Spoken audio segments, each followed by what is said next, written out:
Bonsoir à tous. Alors, nous allons débuter avec le mot de la présidente. Alors, Oui. Alors, nous allons commencer par, on me rappelle à l'ordre, l'adoption de l'ordre du jour. Je propose l'adoption de l'ordre du jour, du point 7.1, Madame la Présidente. Merci. Je vais l'appuyer, madame. Merci. Alors, pour moi, j'avais hâte de dire mon mot. Voilà. Il me fait plaisir de vous présenter les nouvelles en transport. Tout d'abord, le 16 avril dernier, nous avons tenu un briefing technique aux médias locaux pour expliquer les tenants et aboutissants du plan d'optimisation du RTL. Nous avons présenté le contexte dans lequel l'organisation a retenu le projet d'optimisation de ses ressources. Il s'agit d'une orientation de gestion responsable pour mieux répondre à la demande. Surtout, nous avons fait état de notre volonté de proposer des alternatives de mobilité qui sortent des sentiers battus. À cet effet, nous avons annoncé le nouveau projet pilote de taxi collectif à la demande. Ce service a débuté cette semaine dans le quartier Saint-Jean-Vianney. Nous continuerons à étudier et à implanter différentes options de transport pour répondre de façon optimale aux besoins de déplacement des personnes, le tout en respectant nos liens contractuels. Nous avons fait la publicité dans les médias locaux pour annoncer des soirées d'échange permettant de recueillir les préoccupations des utilisateurs lors de nouveaux rendez-vous de la présidente. Finalement, nous mènerons au cours du mois de mai un sondage pour évaluer de manière objective la satisfaction de la clientèle. Alors, ce dialogue avec nos clients et citoyens de l'agglomération de Longueuil nous permettra d'ajuster nos services aux besoins exprimés et de proposer des solutions de transport qui soient efficaces dans la perspective d'une gestion responsable de nos ressources. Il y a 2 semaines, le Conseil exécutif de la Communauté métropolitaine de Montréal adoptait à l'unanimité une résolution appuyant la proposition d'un nouveau partenariat avec le gouvernement du Québec sur le transport en commun. Au cours des dernières années, le RTL a également développé de concert avec l'agglomération un projet de gouvernance afin de dissocier les opérations et la planification du transport métropolitain. Le gouvernement du Québec a ainsi l'intention d'abolir l'Agence métropolitaine de transport pour la remplacer par 2 organismes, soit l'Agence régionale des transports, ART, chargée de la planification et de l'organisation des transports, le réseau de transport métropolitain, RTM, chargé de l'exploitation des trains de banlieue et des lignes actuellement exploitées par les CIT. Il a également confirmé le rôle d'exploitant du RTL, de la STM et de la STL. Les modalités de mise en œuvre de ce modèle restent encore à définir. Le gouvernement entend déposer un projet de loi à l'automne à cet effet. Nous suivrons le dossier de très près. En terminant aujourd'hui, nous déposons les états financiers de l'année 2014 et je suis fière d'annoncer que nous avons respecté nos engagements tout en générant un excédent de 285 000, ce qui représente 0,2 du budget 2014. L'augmentation des revenus provient essentiellement de règlements de litiges favorables au RTL auprès d'organismes gouvernementaux tels que la Commission de la santé et de la sécurité du travail. En contrepartie, des dépenses supplémentaires ont été occasionnées par le traitement comptable des coûts des avantages sociaux des années à venir. Au cours des prochaines semaines, le conseil d'administration sera appelé à définir l'utilisation de ces surplus budgétaires pour répondre aux imprévus et aux impératifs opérationnels. Alors, nous allons maintenant passer à la période de questions.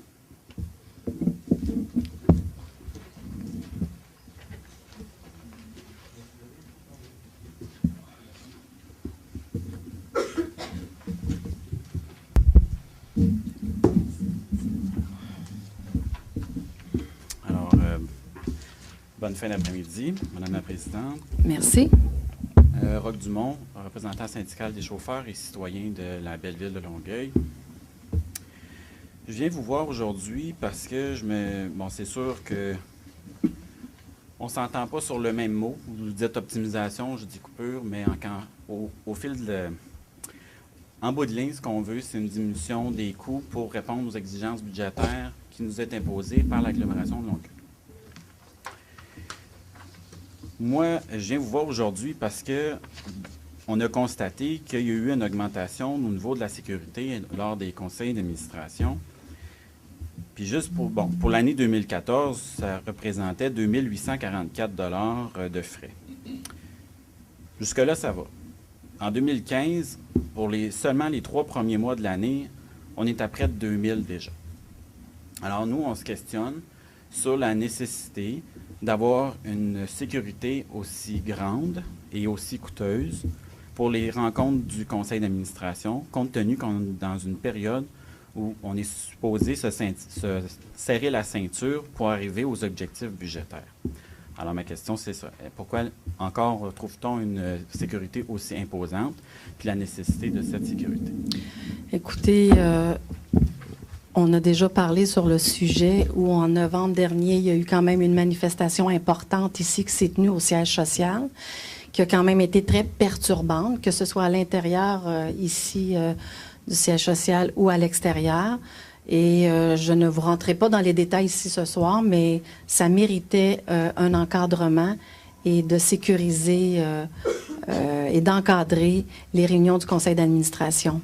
Maintenant, nous avons tenu également un briefing technique pour les médias. Il y a eu une autre manifestation et qui a été perturbante. Et on n'a pas pu, ça a pris une vingtaine de minutes avant de pouvoir prendre la parole et de pouvoir exprimer aux gens présents le pourquoi on les a invités. Alors, tant et aussi longtemps que le climat reste imprévisible, ben, on assure la sécurité des séances du conseil d'administration. Monsieur le directeur, auriez-vous quelque chose à ajouter? Merci, Mme la Présidente. Bien, uniquement, c'est que la sécurité, que ce soit à l'égard du citoyen, à l'égard du membre du conseil ou à l'égard de tout employé, la sécurité, c'est ce qui est le plus important. Puis on le fait de façon responsable, compte tenu de la situation qu'on juge et appropriée, tout simplement. Merci. On ajoute que l'optimisation, pourquoi on parle d'optimisation, c'est qu'en fait, on utilise 90% de la capacité des autobus. À ce jour, nous avons reçu une dizaine de plaintes. Chaque plainte est analysée. D'ailleurs, il y a un comité qui a été formé afin de procéder au suivi de ces plaintes. Une rencontre a d'ailleurs eu lieu le 29 avril dernier et pour étudier ces plaintes. Il va y avoir bientôt un sondage qui va être réalisé sous peu pour évaluer le taux de satisfaction de la clientèle. Donc, on ne prend pas ça à la légère. Et puis, je dirais que depuis le 6 avril, ça se passe très bien. Madame la Présidente. Est-ce que c'est sur le même sujet? Oui, bien en fait... Parce que vous avez le droit à 2 questions. Oui, bien c'est complémentaire, en Parfait. fait, sur le même sujet, parce que, bon, vous en conviendrez que la situation de l'année passée, c'était quand même une situation particulière. Bon, je comprends que certaines personnes peuvent avoir eu des craintes face à leur sécurité, mais il n'y a jamais eu d'atteinte à personne, puis il n'y a jamais eu de problématique dans ce sens-là. Puis aujourd'hui, vous en conviendrez que la situation est totalement différente de ce qui se passait l'année passée. Par contre, vous dites que au niveau des relations, tant qu'il n'y aura pas d'harmonie, bien, je vous invite à tendre la main, Madame la Présidente. Écoutez, on prend bonne note de vos commentaires et j'ajouterais qu'on nous dit que ce que la direction générale dit au conseil d'administration, c'est qu'il y a justement des plateformes où vous pouvez vous parler et en tout cas, au moins donner vos informations ou vos préoccupations ou vos commentaires. Tout à fait. Merci. Bonsoir tout le monde. Hubert Robichaud, président du syndicat des emplois et d'entretien au réseau de transport. Lors du dernier conseil d'administration du mois de mars, le 12 de mars, Le conseil d'administration a adopté un règlement d'emprunt de 35 400 000 pour l'acquisition d'un système SAAIV, système d'aide à l'exploitation d'information aux voyageurs. On se demande, c'est quoi la pertinence d'avoir un système de cette valeur, alors que présentement, à l'entretien, on n'a pas les budgets nécessaires pour faire l'entretien de nos véhicules, de nos programmes de maintenance préventive. Et c'est la pertinence de cet investissement quand même majeur. On ne voit pas la pertinence présentement d'avoir ça tant que nos véhicules ne seront pas en condition de rouler en toute sécurité, autant pour les citoyens que pour les employés qui travaillent dessus. C'était ma première question. Est-ce que vous voulez aller pour votre autre question? À ce même conseil d'administration-là, j'ai déposé un document pour les manques de pièces. C'est un suivi là-dessus. Entre le 7 de mars 2015 et le 5 de mai, 81 autobus ont été immobilisés pour le manque de pièces. 60 autobus ont été retournés sur le chemin, puis revenus dans le garage pour le manque de pièces. Si on met ça en perspective, Madame la Présidente, c'est l'équivalent, si on met 1 heure par véhicule qui a rentré dans le garage, le temps de déplacement, vérifier, diagnostiquer, puis aller voir si la pièce était présente. Je mets 1 heure, c'est le minimum, ça peut être pas mal plus. Pour 2 mois, c'est l'espace d'équivalent de 4 semaines de travail pour un employé perdu par le manque de pièces. Je vais vous déposer un autre document qui fait le suivi du premier document que je vous ai posé. Puis je veux savoir où est-ce qu'on en est rendu au niveau de l'étude qui a été faite là-dessus. Merci. Parfait, merci. Alors, oui, ben, je vais juste répondre à... Oui. Est-ce que c'est sur les mêmes sujets? Non. Bon, alors je vais répondre à monsieur. Alors, concernant le SAEIV, ce qu'on peut dire, c'est que tel que nous l'avons prévu à notre plan quinquennal d'immobilisation, nous sommes actuellement en processus d'appel d'offres pour le SAEIV. Nous ne pouvons commenter cet exercice. Alors, le système d'aide à l'exploitation nous sera un atout pour nos opérations et l'information voyageurs améliorera le service à la clientèle. Et évidemment, c'est pas juste le RTL qui fait cette démarche-là, c'est à travers le Québec. Et je dirais que les sociétés de transport se prévalent. Laval, là, Montréal fait la même démarche. Bon, il y avait l'Agence métropolitaine de transport, mais maintenant, on verra ce que ça va donner comme nouvelle structure. Mais bon, ça faisait partie du plan quinquennal du RTL. Maintenant, on comprend que la dynamique est difficile au niveau de l'entretien. Et justement, à cet effet, la direction a procédé, est allée chercher un consultant pour faire l'évaluation de la situation. Alors, on va certainement avoir bientôt le rapport qui va être présenté au conseil d'administration pour justement nous éclairer sur cette solution, sur les solutions apportées et surtout sur la situation. Donc, je ne sais pas si M. Benedetti, vous avez autre chose à dire? Bien, tout simplement pour dire, c'est que dans notre plan stratégique, puis je pense que c'est important de le rappeler, un des premiers éléments avant tout déploiement du plan stratégique, c'est justement le maintien du patrimoine et la gouvernance et le financement du transport collectif. Donc, la question du maintien des autobus, du maintien du patrimoine relativement aux autobus et la qualité du programme d'entretien, c'est sûr que c'est notre priorité de base. Et ça, on s'y a affaire, et justement avec les propos, là, on s'y a affaire de façon très, très sérieuse, et on le dit, on l'a écrit, puis on va le faire, on va s'assurer que ce soit une gestion responsable et optimale. Ceci étant dit, ça ne nous empêche pas, et c'est également adopté par notre plan stratégique, d'avoir des éléments de développement que sont un meilleur système d'aide à l'exploitation et information voyageurs, que sont un nouveau centre d'exploitation, que sont un nouveau réseau rapide pour l'agglomération, et que tous ces projets-là sont subventionnés dans l'ordre qui pouvant atteindre jusqu'à 75 % par le gouvernement du Québec. Donc, je pense qu'il faut juste mettre les choses en perspective et surtout, de ne pas minimiser l'importance du maintien du patrimoine pour le RTL. Parfait. Merci. Bonsoir, Madame Oui, la Présidente. bonsoir. Membre du CA. Nathalie Laperrière, chauffeur. ORT. Nathalie? Nathalie Laperrière.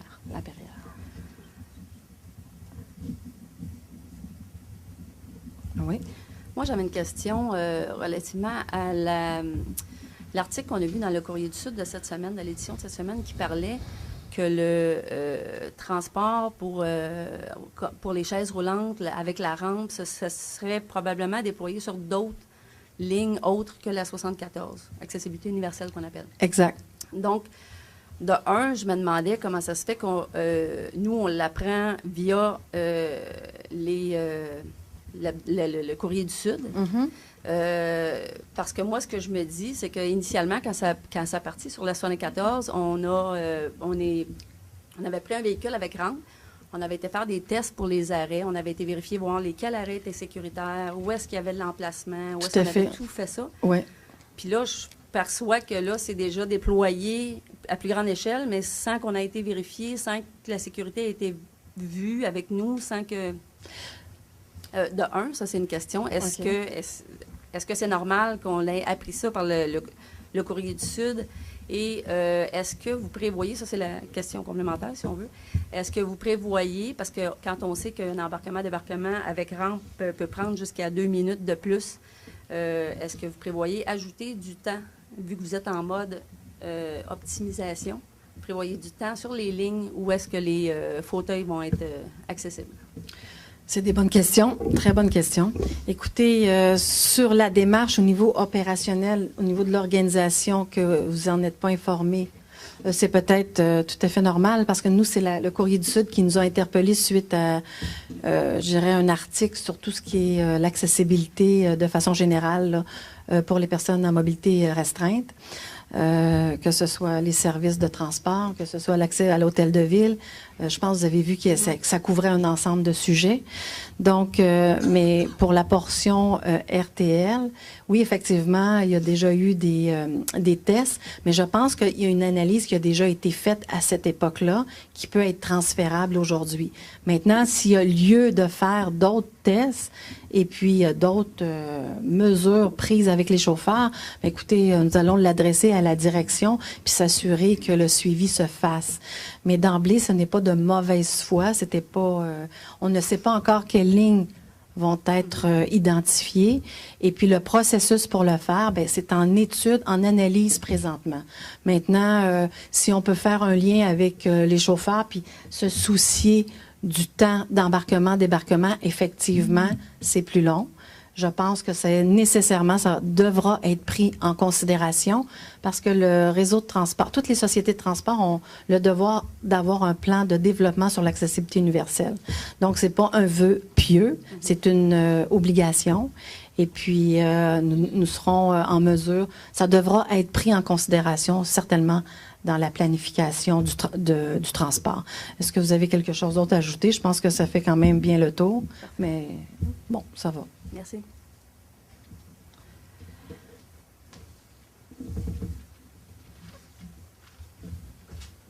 Est-ce que c'est fini la période de questions? Bon, alors on va passer au point 4.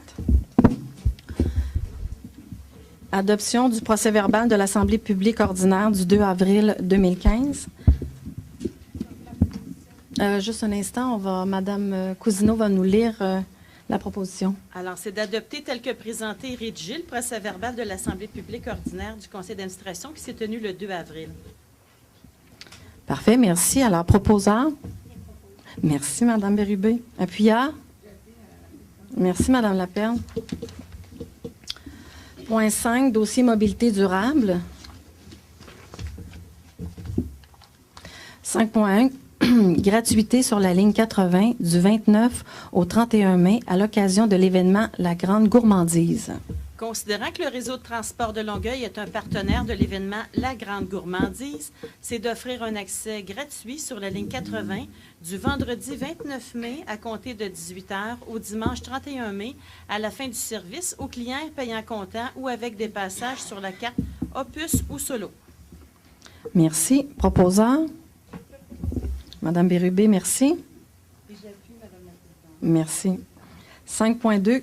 Gratuité sur la ligne 1 et 6 du 29 au 31 mai à l'occasion du festival Classica. Alors, le RTL est partenaire du Festival Classica. Il a donc lieu d'offrir un accès gratuit sur les lignes 1 et 6 du vendredi 29 mai à compter 18h au dimanche 31 mai, minuit, aux clients qui paient comptant ou avec des passages sur la carte Opus ou Solo. Merci. Proposeur. Merci, M. Despetit. Alors, un appuyant. Merci, M. Langto. 5.3, dépôt, rapport annuel 2014, Société de gestion et d'acquisition de véhicules de transport AVT. C'est de prendre acte du dépôt du rapport annuel. Voilà. Point 6, dossier gestion durable des ressources. 6.1, adoption du règlement L58 modifiant le règlement intérieur de la Société de transport de Longueuil. Alors, considérant qu'en vertu de l'article 49 de la Loi sur les sociétés de transport, le réseau peut édicter un règlement intérieur, considérant que le projet de règlement L58 a été expédié aux membres conformément à l'article 50 de la Loi, c'est d'adopter le règlement 58 qui modifie le règlement intérieur de la Société de transport de Longueuil. Il entre en vigueur le 15e jour qui va suivre sa publication dans un journal. Merci. Proposeur. J'en fais la proposition, Mme la Présidente. Merci, Mme Bastien. Appuyard. Merci, M. Langto.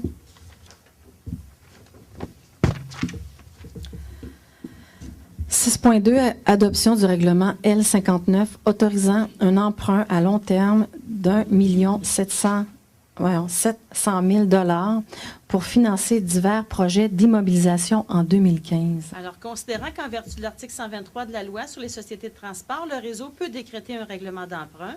Le projet de règlement a été expédié aux membres conformément à la loi. C'est donc d'approuver le règlement d'emprunt L59 autorisant un emprunt à long terme au montant d'1 700 000 $. C'est pour l'installation d'équipements de comptage InfoDev, la réalisation de travaux pour l'accessibilité universelle, la réalisation d'études et de travaux au Centre Vieux-Longueuil, la réalisation d'une étude sur un projet de cafétéria et de vestiaire au Centre d'exploitation du Vieux-Longueuil et l'installation de rails et de chariots pour une visseuse à pneus. C'est de soumettre le règlement à l'approbation du Conseil d'agglomération de la Ville de Longueuil ainsi qu'au ministre des Affaires municipales, tel que le prévoit l'article 123 de la loi, et d'autoriser les personnes désignées à signer. Merci. Proposeur. J'en fais la proposition, Mme la Présidente. Merci, Mme Bastien. Appuyard.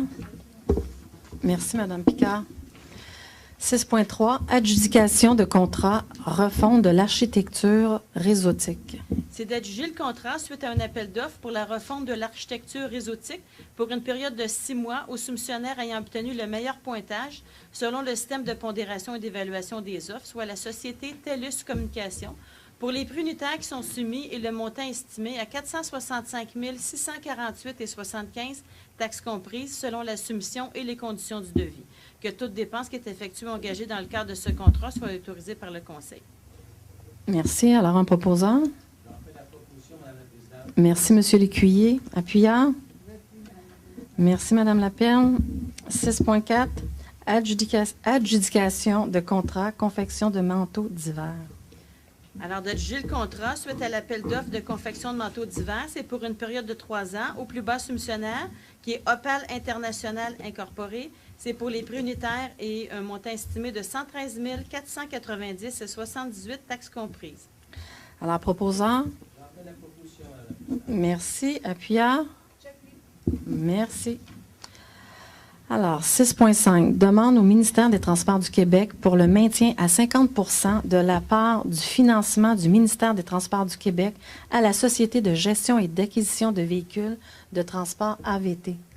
Alors, considérant que la Société de gestion AVT a été créée en avril 2010 dans le but de répondre aux différents besoins des 9 sociétés de transport du Québec pour de l'achat regroupé d'autobus, la gestion de contrats et de la vigie technologique, considérant que le cadre financier total pour les services rendus aux 9 sociétés de transport pour la période de 2011 à 2015 a été de 11 852 312, considérant que les 9 sociétés ont assumé 50 % du coût de financement d'AVT durant la période 2011 à 2015, considérant que le ministère des Transports du Québec a assumé 50 % du coût du financement durant cette même période, considérant que le coût pour les services d'AVT représentait 1,75 % de la valeur des autobus et que les sociétés de transport projetaient d'acquérir durant la période 2011 à 2015 et que ce pourcentage était très compétitif par rapport au marché pour des services similaires qui se situent entre 2 et 7 %, considérant qu'une partie importante du financement du ministère des Transports du Québec provenait d'une subvention de 5 millions qui permettait de financer les activités de vigie et les projets de démonstration reliés à l'électrification des transports, considérant que la subvention de 5 millions viendra à échéance le 31 décembre 2016, considérant le cadre financier de la période 2011 à 2015 viendra à échéance le 31 décembre prochain et que les 9 sociétés de transport doivent planifier le financement des activités de la Société de gestion AVT pour la période 2016 à 2020, considérant que les services rendus par AVT sont essentiels pour les sociétés de transport et que le coût serait beaucoup plus élevé si chacune des sociétés avait à réaliser elle-même les différentes tâches présentement confiées à AVT, considérant qu'AVT a besoin de sources de financement stables et prévisibles, considérant qu'AVT assume un leadership et un rôle stratégique à titre de représentant des 9 sociétés de transport auprès du ministère du Transport du Québec et des manufacturiers d'autobus, considérant qu'AVT a réussi à maintenir le coût de ses services dans le cadre financier 2016-2020 au même niveau que pour le cadre financier antérieur qui était de 2011 à 2015, ce qui maintiendra la contribution des partenaires, soit les 9 sociétés de transport et le MTQ. Considérant le cadre financier de la période 2016 à 2020 sera de 11 898 631, ce qui représente une faible hausse de 0,3 % malgré les nombreuses hausses de coûts assumées par AVT depuis 2011. Considérant qu'AVT a pris les moyens nécessaires afin d'offrir ses services aux 9 sociétés de transport au meilleur coût, considérant que le coût pour les services d'AVT représente 1,76 de la valeur des autobus et des sociétés de transport ont planifié d'acquérir durant la période 2016 à 2020, que ce pourcentage est très compétitif par rapport au marché pour les services similaires, qui se situe entre 2 et 7 %, considérant que les 9 sociétés doivent assumer un lourd fardeau financier, qu'il est important de maintenir la contribution financière du ministère des Transports du Québec pour les services rendus par AVT dans un contexte de saine gestion, considérant qu'AVT assume la coordination du plan stratégique des 9 sociétés de transport en matière d'électrification des transports et de l'importance accordée à cette orientation par le ministère des Transports du Québec, alors il est proposé de recommander de demander l'intervention du ministre des Transports afin que le ministère des Transports du Québec confirme le maintien à 50 % de la part du financement du ministère des Transports du Québec pour les services rendus par la Société de gestion et d'acquisition de véhicules de transport AVT aux 9 sociétés de transport pour la période 2016 à 2020. Alors, félicitations. Madame la Présidente. Alors, je pense que c'était pas un test, là, mais on va essayer de voir si on peut passer ça différemment la prochaine fois. Alors, félicitations. Oui, merci, M. Langteau. Appuyant. Merci. Je peux prendre un verre d'eau. Ah oui, ça va. Alors, 6.6, entente, dont cession d'équipement pour projet de formation avec la commission scolaire des Chênes. Alors, c'est d'autoriser l'entente de cession de biens qui sont à disposer en contrepartie d'1 $ et d'autres considérations qui sont valables pour du rayonnement, donc de la publicité et d'autres modes. C'est avec la commission scolaire des Chênes, c'est pour permettre de la formation auprès des étudiants et que le directeur principal, gestion durable des ressources, soit autorisé à signer la présente entente. Merci. Alors, un proposant? J'en fais la proposition, Madame la Présidente. Merci, appuyant. Merci, Mme Picard. 6.7, nomination de l'officier délégué substitut du RTL au comité d'admission au transport adapté. C'est de nommer M. Pierre Desjardins à titre d'officier délégué substitut du réseau aux fins du comité d'administration au transport adapté. C'est pour la période intérimaire du 7 mai 2015 au 31 décembre 2016. Parfait, merci. Proposant? Merci, Mme Lapperle. Appuyant? Merci, Mme Picard. 6.8, dépôt, état financier vérifié au 31 décembre 2014. Il y a donc lieu de prendre acte du dépôt des états financiers vérifiés à cette date. 6.9, dépôt, liste des chèques émis. C'est de prendre acte du dépôt de la liste des chèques émis pour la période du 21 mars au 24 avril 2015 pour le paiement des comptes inscrits au montant de 14 400 751,67. Merci. 6.10, dépôt, liste des honoraires professionnels. Alors, de prendre acte du dépôt, dans ce cas-ci, c'est pour des honoraires totalisant 75 100,41 $. Parfait. 6.11, dépôt, bon de commande, contrat et entente de 25 000 et plus, mars 2015. Il y a lieu de prendre acte du dépôt de la liste. Bon, c'est court, celui-là? Oui. Merci. Alors, 7, affaires publiques, 7.1, Alors, entente, dont cession d'équipement pour projet formation avec la Ville de Longueuil, service incendie. Dans ce cas-ci, on a un dossier similaire. C'est vraiment à l'égard de la Ville de Longueuil pour son service incendie. Alors, c'est donc d'autoriser une entente de cession de biens à disposer en contrepartie d'$1 et d'autres considérations qui sont valables pour du rayonnement. C'est avec la Ville de Longueuil, son service d'incendie. C'est pour l'exercice de combat incendie pour des fins de formation. Encore là, que le directeur principal, gestion durable des ressources, soit autorisé à signer l'entente. Merci. Alors, un proposant. J'en fais la proposition, Madame la Présidente. Merci. Merci. Alors, nous sommes au point 8, intervention des membres du Conseil. Alors, Madame Laperle.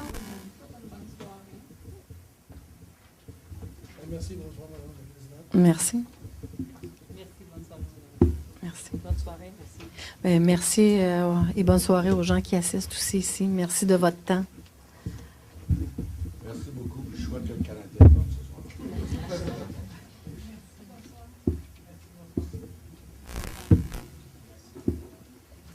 Alors, point 9, levée de l'Assemblée. Proposeur. Merci, Madame Laperle. Appuyeur. Merci.